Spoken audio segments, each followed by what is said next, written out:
ये अपने कर्म को लेके स्टीफन चिंतित इस रूप से हैं कि वह कौन सी लाइन है जहाँ पे वह यह समझ पाए कि जो मैं कर रहा हूँ वह तो ठीक कर रहा हूँ।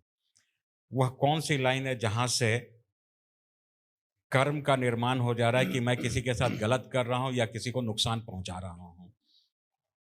जबकि प्रयास तो हमेशा यह रहता है कि मैं अच्छा करूँ और उस क्रम में लगातार अच्छा-अच्छा होता चले और वो विकास करते चलें। लेकिन कर्म कहीं पुरा नए संस्कार ना बना दे, वह कौन-सी लाइन है, वो उसको समझना चाहते हैं। बहुत अच्छा क्वेश्चन है। It's a good question. सभी के लिए है ये क्वेश्चन। राहुल ने भी मिलता-जुलता यही क्वेश्चन अभी पूछा है। राहुल ने पूछा है कि इस त्रिगुणात्मक सत्ता से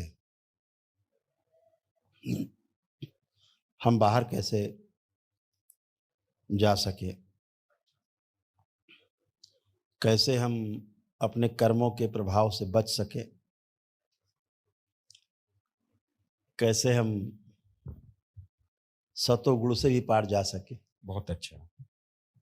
तो मिलता-जुलता क्वेश्चन मिस्टर स्टीफन का भी है। हुँ, गुड क्वेश्चन। संसार के 2 सबसे बड़े रोग हैं मनुष्य जाति में।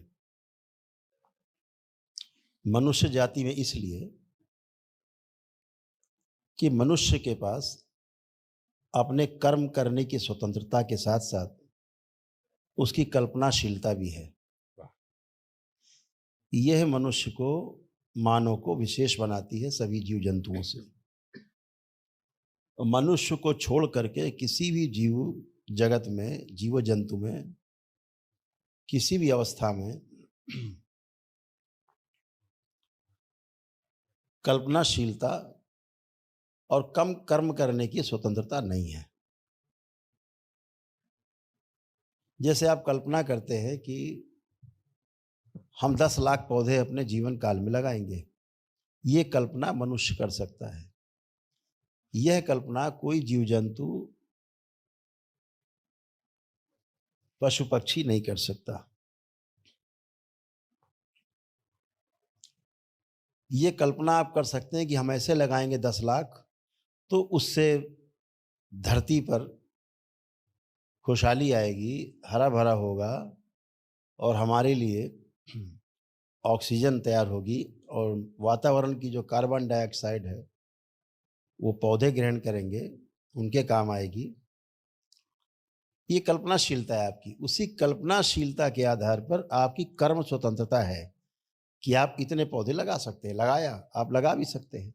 ये दोनों शक्तियाँ मनुष्य जाति के पास है। हाथी कितना बलशाली है,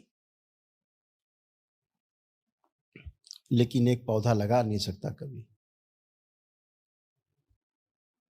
कोई जीव-जंतु नहीं लगा सकता। तो कर्म करने की जो स्वतंत्रता है मनुष्य के पास, वो उसकी कल्पनाशीलता के आधार पर है।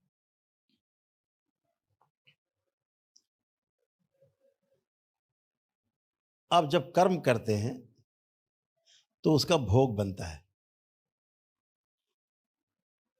इतना ही नहीं, आप कल्पना करते हैं, उसका भी भोग बनता है। मनसा वाचा कर्मणा कृत कारित अनुमोदित। मन में सोचते हैं, मनसा वाचा बोल देते हैं, बोला हुआ, कर्मणा कर गए, तो कृत कारित अनुमोदित कराया गया। किसी ने किया उसको समर्थन कर देना, यस तुमने बहुत अच्छा किया, बहुत बुरा किया, कुछ भी, तो उसका आपका भोग बनता है, अच्छा या बुरा, ज़रूर बनता है। तो कल्पनाशीलता से भी आपके भोग घटते या बढ़ते हैं। अगर आप अच्छा-अच्छा सोचते हैं तो आपके अच्छे भोग बनते हैं। खराब सोचते हैं तो खराब भोग बनते हैं। अगर खराब सोच के भोग बनते हैं तो अच्छे सोच के भी भोग बनते हैं। तिजोरी का ताला आपका खुला हुआ है। अगर आप अच्छा-अच्छा डाल रहे हैं तो खराब भी जाएगा उसके अंदर। दोनों जाएगा। तो इस कल्पनाशीलता के आधार पे आप सबके पास कर्म स्वतंत्रता है। लेकिन भोग बनते हैं। तो इनको समझने के लिए बहुत छोटी सी बात पहले समझ लेना है कि सभी जीव जंतुओं के पास, सभी पशु पक्षियों के पास आपका अगला प्रश्न बनेगा मेरे पीछे दिए गए उत्तर के आधार पे कि फिर वो अपना सारा कार्य कैसे करते हैं अगर कल्पनाशीलता नहीं है तो। जितने भी मनुष्य को छोड़कर जितने भी जीव जंतु पशु पक्षी हैं वो अपनी सीमित कल्पनाशीलता के आधार पर, उस सीमित कल्पनाशीलता के आधार पर, उतनी ही कल्पनाशीलता के आधार पर उतना ही कर्म कर पाते हैं। तो उनकी सीमित कल्पनाशीलता, उस आधार पे सीमित कर्म की स्वतंत्रता। कर्म है 4 विषय के आधार पर। जो 4 विषय हैं, ये विषय का मतलब दोष है जिनके बगैर रह नहीं सकते। हाँ, विषय का अर्थ है आसक्ति जिनमें बनी हुई है। उस आसक्ति के आधार पर जीवन है, जीवन यात्रा है। तो वो 4 विषय हैं आहार, निद्रा, भय और प्रजनन। ऐसे 4 विषय हैं जिनके आधार पर उनका जीना होता है स्वयं के लिए, अपने कुटुंब के लिए। जी, बस सोना है, खाना है, कैसे बचना है, कैसे मारना है और कैसे प्रजनन करके आगे बढ़ना है। ये उनको मेमोरी उनके माता पिता की मेमोरी से सीधे सीधे ट्रांसफर होती है उनके मस्तिष्क में। जन्म होते ही वो मेमोरी उनके पास होती है।